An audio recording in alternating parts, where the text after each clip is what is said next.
Hello and welcome back to Headspace Campbelltown. I'm Charisma, and today I have with me Safa, who is one of our youth access clinicians. Welcome, Safa.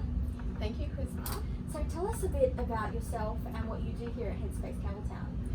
I'm a youth access clinician here at Headspace in Campbelltown, and I support young people in accessing the various services that we have available to them, and I guide them throughout their journey with us. I see young people for all sorts of issues. It doesn't necessarily have to do with mental health, but things like relationship difficulties, trouble at home or at school, work or study stress, or even just feeling down or worried. Yeah, I imagine the current situation has been very challenging for many. Can you tell us what young people are saying to you about their experiences? It's definitely so. For a lot of young people, it's become a lot more stressful. Some young people are becoming overwhelmed due to the information, constant updates, and lots of conversations about the pandemic as well. That's adding to the anxiety. Some young people are going through a few difficulties with their routines and plans changing due to the restrictions put in place by universities, schools, and workplaces. And for one of my clients in particular, he was quite stressed because a family member had contracted the virus. And some of the common emotional reactions that I've noticed with my clients are anxiety, fear, frustration, anger, sadness, or denial. And I think it's important for a lot of, for all young people to remember their normal reactions to a not normal time. That's a really great way of putting it. Normal reactions to a very abnormal time. So how can young people deal with these emotions that are coming up? How can we cope? Yeah. And I'm going to demonstrate that using the stress bucket analogy in a moment. But I think I just want to explain stress a little bit more. So with stress, it happens when things are not in our control. When a lot of things are outside of our control, we tend to experience that. But the good news is that we can do things in response to the stress. There are coping skills that we can use. And to kind of explain that a little bit, I want to use this stress bucket that I have today. Could you help me with that? Yes, absolutely I can. So in this bucket, we've all got a stress bucket of some form, and it's filled up with different kinds of stresses of life. It could be to do with study, work, family, lots of different things. And when the stress bucket kind of overflows, that's when we become overwhelmed. So that's when we've got too much stress. Exactly, that's okay. right. And sometimes we use unhelpful coping skills which adds to the bucket. Things like self-harm, drug and alcohol to cope, avoiding or ignoring problems. So these things don't take away from the bucket, they actually add to it. So they are like short-term fixes and not long-term solutions. Right, so I guess those are what you were calling unhealthy or unhealthy coping mechanisms.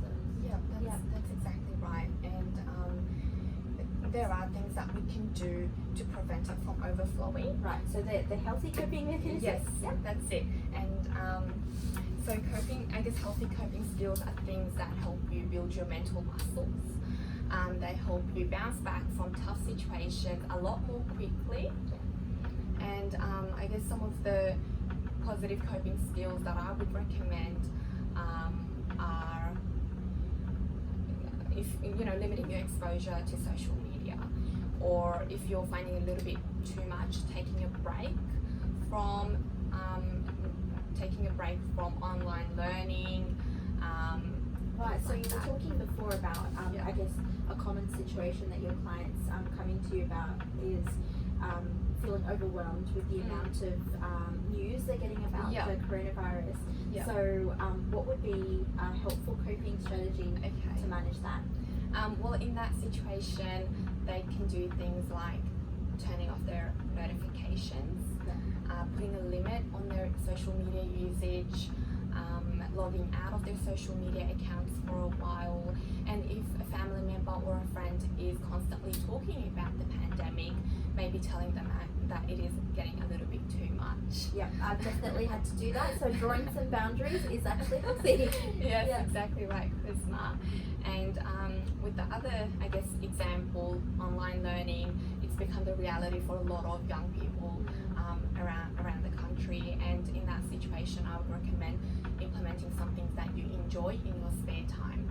Right. So if you enjoy the creative side of things, drawing, artworks, expressing yourself through writing or journaling, I guess that kind of thing.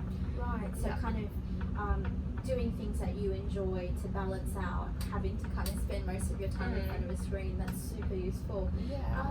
I have a question around what young people can do if they're really struggling to find the right coping strategy for them. Can you tell us a bit more about that? Yes, definitely. So I believe that your support network is very valuable, and in that kind of situation, I would recommend you reaching out to your family and friends, people that you trust, as they can provide suggestions for you. They can kind of help you talk out anything you're going through, and they'll be able to provide you the right kind of support. Another option is to seek out some professional help, or even talking to someone at Headspace. That's really useful. What if you're kind of listening to us now and you're thinking, I've tried some of those things and they don't work for me. So the key message here would be that everybody's different.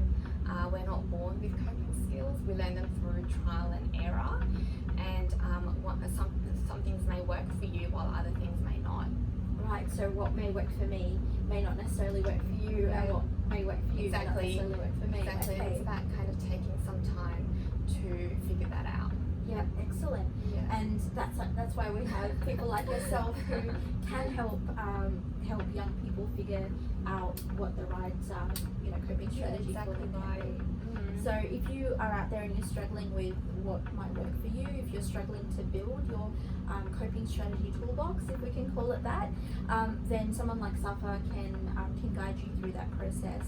And all it takes is giving us a call on 46279089 or sending an email to headspace.campbelltown@onedoor.org.au to get started on that process. If you haven't already, please check out the nightly eHeadspace chats. So if you hop onto the eHeadspace website, make your own profile, and then you can jump into the conversation.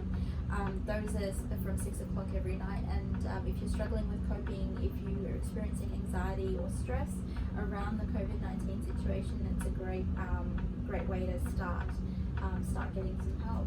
Well, thank you so much for joining us today, Safa. Not a problem, my pleasure. And we'll see you next time. Thank you for joining us today. Bye. Bye.